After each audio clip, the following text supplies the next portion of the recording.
Good morning. Today's our topic is Laplace transform of division by powers of x.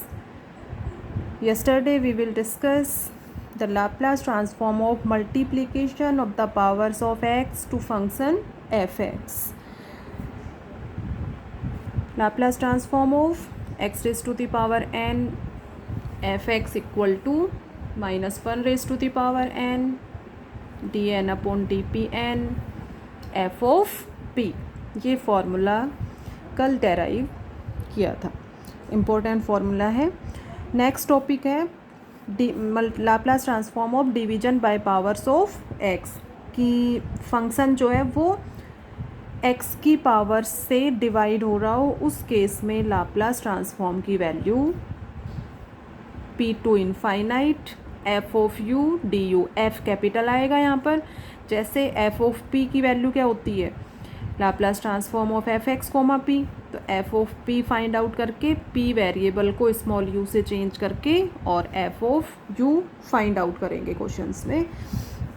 तो next आज की theorem, Laplace transform of F X upon X comma P equal to integration of P to infinite F of U D U. Prove करना है कि ये इसके equal है।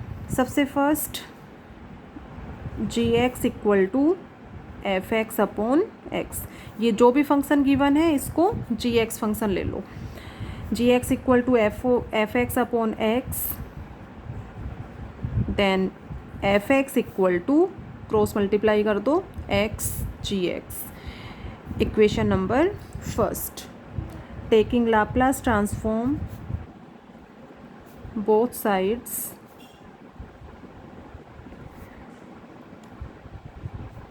we have Laplace transform of fx comma p equals to Laplace transform of x gx comma p। Equation first में दोनों side Laplace transform ले लिया। It implies this term is equal to given है F of P equal to Laplace transform of X G X comma P. अब इसमें function G X की power से multiply हो रहा है, एक्स की पावर से मल्टीप्लाई हो रहा है, मीन्स कल जो थ्योरम की थी उसका यहाँ पर यूज कर सकते हो।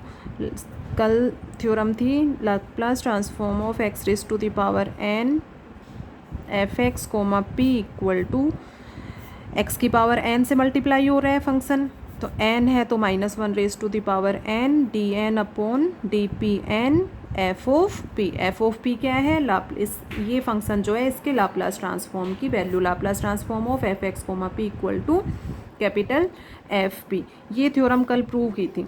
तो इसमें फंक्शन एक्स की पावर्स की फॉर्म में मल्टीप्लाई हो रहा है, यहाँ भी फंक्शन जी एक्स है, कैपिटल जी एक्स है इसकी जगह, और ये एक्स की पावर्स की फॉर्म में मल्टीप्लाई हो रहा है। तो वैल्यू इसकी एक्स की पावर 1 है तो -1 की power 1 -1 D upon D P, N की वैल्यू 1 है, ठीक है। और ये Laplace transform of G X comma P, जैसे इसको Laplace transform of F X comma P से डिनोट कर सकते हो, तो ये वैल्यू इसकी हो गई। तो यहाँ से ये स्टेप आ गया अपना F of P equal to minus D upon D P Laplace transform of G X comma P, ठीक है। इसका डेरिवेटिव है पी के रिस्पेक्ट में। नेक्स्ट इक्वेशन मार्क कर लो इसको, second. Now integrating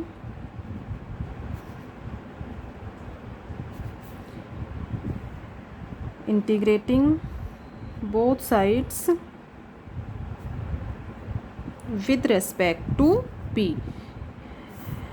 next step में इंटीग्रेट करोगे दोनों साइड, किसके रेस्पेक्ट में, पी के रेस्पेक्ट, स्मॉल पी के रेस्पेक्ट में। और कहाँ से कहाँ तक, from P to infinite. P to infinite integrate क्यों कर रहे हो, क्योंकि थ्योरम में इंटीग्रेशन जो है वो पी से इनफाइनाइट है अपना, इसलिए पी के रेस्पेक्ट में इंटीग्रेट करो इसको, और पी टू इनफाइनाइट। अब इसको इंटीग्रेट करोगे, ये टर्म है F P integration P to infinite F of P D P. Equal to minus integration और डिफ्रेंशिएशन कैंसिल हो जाएंगे, तो यहाँ से इस टर्म को Laplace transform of G X comma P, और लिमिट्स कहाँ से कहाँ तक हैं, P to infinite. Okay, it implies P to infinite F of U D you.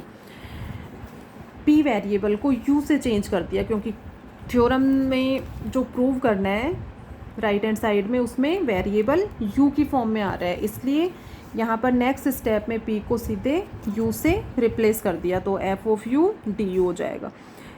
Equals to, अब ये पी की लिमिट है, तो यहाँ से इसको limit P tends to upper limit put करोगे तो ये टर्म आएगा limit P tends to infinite Laplace transform of G X comma P, plus lower limit put करोगे तो माइनस साइन तो यहाँ पर है और माइनस यहाँ आएगा, तो माइनस माइनस प्लस हो जाएगा ये, और p के अकॉर्डिंग ये तो x का फंक्शन है एज इट इज़ रहेगा, और p जो है वो p के अकॉर्डिंग सेम रह जाएगा, तो सेम यही वैल्यू आ जाएगी Laplace transform of G X comma p.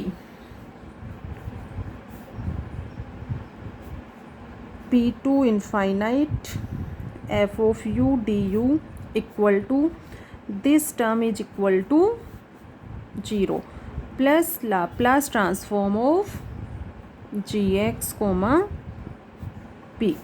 ये एज इट इज़ रहने दिया और इस टर्म की वैल्यू 0 हो गई. कैसे 0 होगी, since limit p tends to infinite Laplace transform of G X comma P equal to limit p tends to infinite. इसकी डेफिनेशन यूज कर लो, 0 to infinite E raise to the power minus P X G X D X. Okay, Laplace transform की जो general definition है उसको use कर लिया. अब इसमें यदि limit p tends to infinite put करोगे then this value is equal to 0. तो ये इसका रीजन हो गया. सो लेफ्ट हैंड साइड से ले लो, Laplace transform of G X equal to क्या सपोज किया था, F X upon X comma P equal to P to infinite F of U D U. तो यहाँ से अपना ये स्टेटमेंट जो है वो प्रूव हो जाता है. तो ये, और यहाँ पर कंडीशन यहाँ पर ध्यान रखनी है, प्रोवाइडेड दैट कि ये थ्योरम तभी अप्लाई होगी जब limit x tends to 0 F X upon X जो है वो एग्जिस्ट करेगा. तो ये जो कंडीशन है कि limit x tends to 0 F X upon X जो है वो एग्जिस्ट करना चाहिए, कभी भी इसकी वैल्यू जो है वो इनफाइनाइट नहीं होनी चाहिए. ये एग्जिस्ट करेगा उसी केस में ये इसके इक्वल होगा. ठीक है, तो क्वेश्चंस में जहाँ भी function F x divisible form में होगा वहाँ उसको सॉल्यूशन के लिए सबसे फर्स्ट ये देखेंगे कि एफ एक्स अपॉन एक्स और एक्स टेंस टू 0 लिमिट पर वैल्यू जो है वो एग्जिस्ट करनी चाहिए. इसकी वैल्यू कोई ना कोई फाइनाइट वैल्यू होनी चाहिए, इनफाइनाइट नहीं होना चाहिए ये, क्योंकि एक्स टेंस टू 0 पुट करते हो यहाँ पर तो ये इनफाइनाइट हो जाएगा. Then Laplace transform is not defined.